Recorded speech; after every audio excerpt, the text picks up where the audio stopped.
বাবা মার জন্য আলাদা করে কোনো দিন হয় না, পৃথিবীর প্রত্যেকটা দিনই বাবা মার জন্যে, তবুও তার মধ্যে আলাদা করে একটা স্পেশাল দিন একটু আনন্দ করে নেওয়া, আর কিছুই না। তো আমার ছেলে অ্যারেঞ্জটা করেছে ওর বাবার জন্যে, ফাদার্স ডে উপলক্ষে বাবাকে দিয়ে কেক কাটাবে। বাবার চোখ বন্ধ করে নিয়ে আসবে? কেন?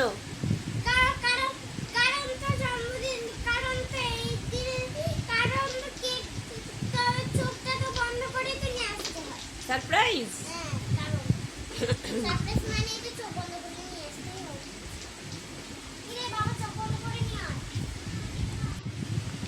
তো এই কেকটা আমার ছেলে নিয়ে এসেছে, আমার বর দোকানে রয়েছে, কিছুই জানে না, ওকে একটু সারপ্রাইজ দেওয়া হবে।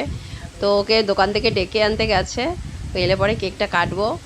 ও তো খুব ইয়ার্কি করে, আমার বর ভীষণ ইয়ার্কি করে বন্ধুরা, যাই না কেকটা দেখেও কি করবে। তা যাই হোক, ওকে ডেকে আনতে গেছে, আনার পরে কেকটা কাটা হবে। পুরোটাই আমার ছেলে অ্যারেঞ্জ করেছে, ও তো একটু বড় হয়ে গেছে, তাই এখন অ্যারেঞ্জগুলো করে। ওই বাবার কাছে যাও, বাবার কাছে যাও। তোমাদের আমি লালন পালন করে মানুষ করেছি, এই মান তোমরা দেখো, বুঝেছো? মামাই যাও, বাবার কাছে যাও। বাবাকে কোনোদিনও ভুলে যেও না।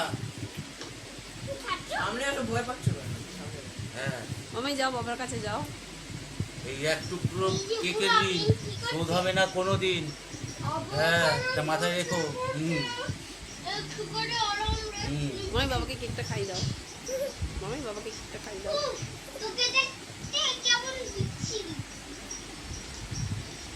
কেকই তো নেই, কি রিম? বাবা খাইবে? কি রিম? তুমি তুমি না না, আমি আমি আরে ওকে আজকে- দেবই না, আমি সব আমি খাই না, আমি সব আরে আমি আগে খাই। তুমি, ঠিক, আগে আমি তুমি। খাই না। আরে ভিডিও করছি।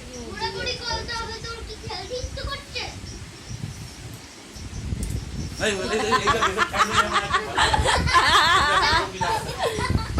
এইরকম বাড়াবাড়ি করিস তো। এটা বলে আর কোনো রাস্তা নেই।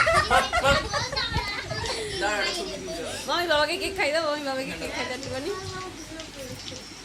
দাঁড়া একটু, মামাই খাই, কেকটা খাই দিই বাবাকে।